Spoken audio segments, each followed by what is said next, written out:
Kinematics is the name that we use for the control method for the bones.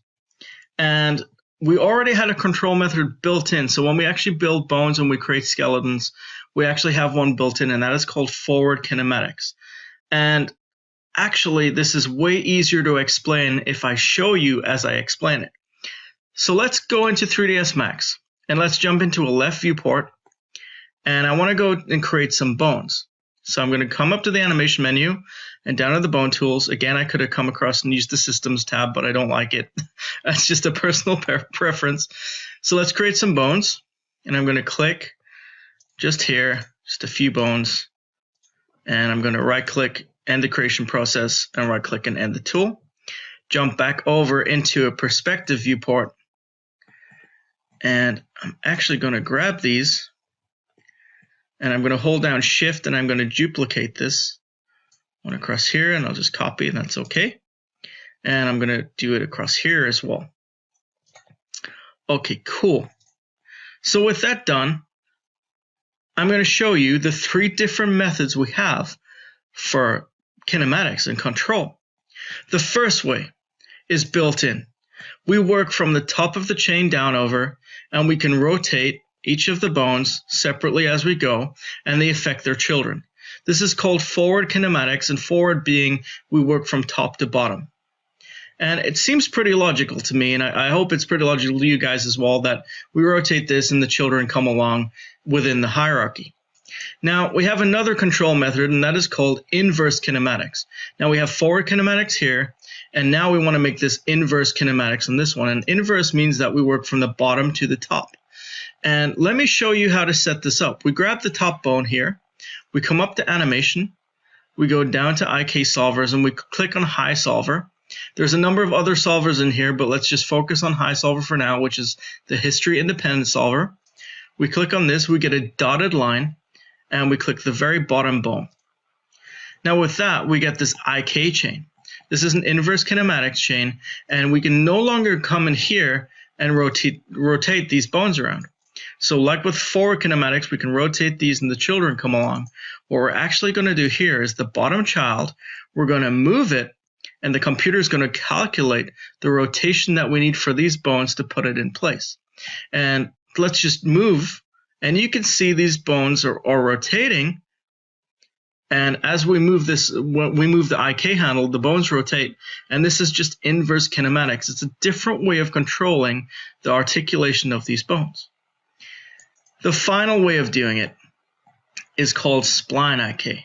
Now, spline IK is a little bit different, and it requires a little bit of a different setup. Let me move this forward because I'm going to jump back to my left viewport, and I'm going to come up, and I'm actually going to create a spline, which is going to form the control method for this bone chain. So come across the create tab, come across the splines.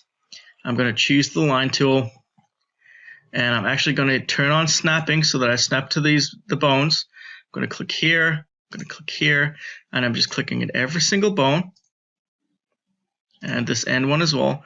And I'm going to right click to end the creation process, right click and end the tool, turn off my snaps toggle, and jump back over to the perspective viewport.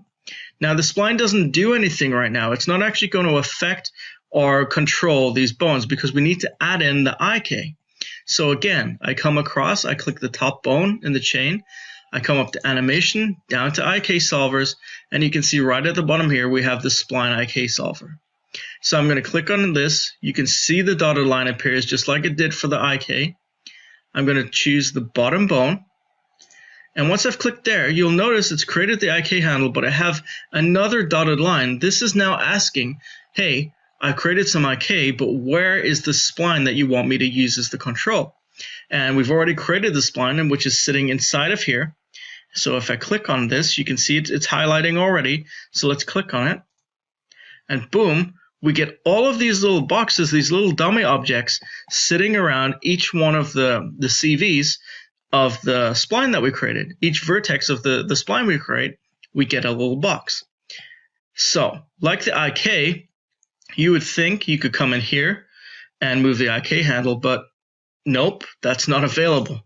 You also are not able to come into the bones and rotate the bones. So if I try this, let's It's not going to let me. So remember, this is how all of the controls work. The forward kinematics lets us rotate. The inverse kinematics lets us move. And the spline IK lets us move these boxes. And it's just a very different way of controlling and articulating the bones. And you can see this, how it's changed, and how you can really get kind of a smooth, smooth motion of these bones. It's very interesting to control. Now, these are obviously in some kind of hierarchy. So if we come across to the schematic view, you can see that these are in a hierarchy. And actually, we can grab all of these. We can come across here and unlink them. And it doesn't affect the actual setup. It just affects how we control these bones. So we can now come in and we can just control one bone or one area at a time.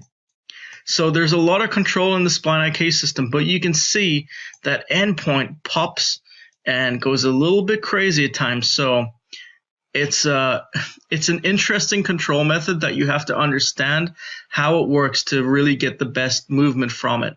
But it is, as you can see here, or it can be very, very smooth and very, very cool for the animator to use.